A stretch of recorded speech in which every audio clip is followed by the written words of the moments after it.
ভোর ভোর চলে যেতে হলো শ্বশুর বাড়িতে। কেন জানো তো? ওই যে এসআইয়ের ফর্ম জমা দিতে। কি করব, যেতেই হবে। আর এখান থেকে আমার শ্বশুর বাড়ি অনেকটা দূর, যেহেতু ট্রেনে করে যেতে পারবো না, আমার একদম ট্রেনে চড়তে ভালো লাগে না। তাই তোমাদের দাদাভাইকে বললাম স্কুটি করেই চলো যাই। আর ছেলেরা বাড়িতেই রয়ে গেল। কার কাছে? আমার মায়ের কাছে।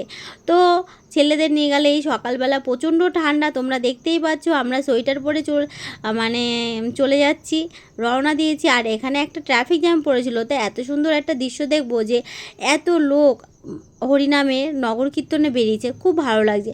আর সকালবেলার ওয়েদারটা একেবারে বাও, দারুণ দারুণ দারুণ, আমার তো খুব ভালো লাগছে।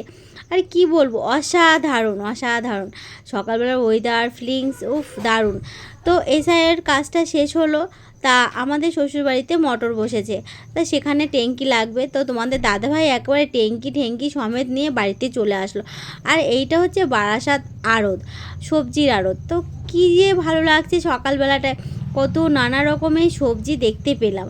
আর মনে হচ্ছে এটা কিনি ওটা কিনি, কিন্তু কিছুই কিনলাম না ফাইনালি। তোমাদের দাদাভাই বলল এখানে যা কিনবে অনেকটা করে কিনতে হবে, তুমি তো এত সবজি খাও না।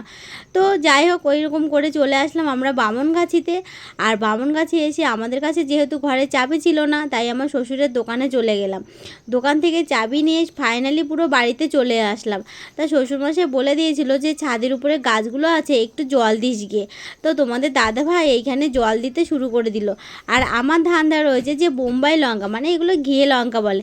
তা আমার ননদ কিছুদিন আগে লঙ্কাগুলো নিয়ে গেছে, আর এগুলো আমার জন্য রেখে গেছে। আর একদমই ছোট, তা আমি যেগুলো পেরেছি সেগুলো সব কটা নিয়ে চলে এসেছি। আর আমি একটু রগড় করছিলাম যে সোনা দেখো, তোমার আর লঙ্কা খেতে হবে না, আমি সব খাচ্ছি। আর এখানে দেখো গাছে লেবু হয়েছে এত সুন্দর, লেবুগুলো ছোট বড় দুটোই ছিল, তা আমার নিয়ে আমি তুলে নিয়েছি। আর আমার এই ভিডিওটা তোমাদের কেমন লাগলো অবশ্যই কমেন্ট করে জানিও। আর একটা কথা, আমার শ্বশুরবাড়িতে দেখো, শ্বশুরবাড়ির পেছনে কোনো বাড়ি নেই, শুধু বাঁশবাগান আর বাঁশবাগান। যাই হোক, এটাতে অনেক বছর মানিয়ে গুছিয়েছিলাম। আর এটা আমার শ্বশুরের দোকান। তোমরা তো একটা ছোট ভিডিওতে দেখেছো যে আমার শ্বশুরের ছোটোখাটো একটা দোকান আছে। আর একটা দোকান ছিল, খুব দুঃখজনক সেই দোকানটা আর নেই।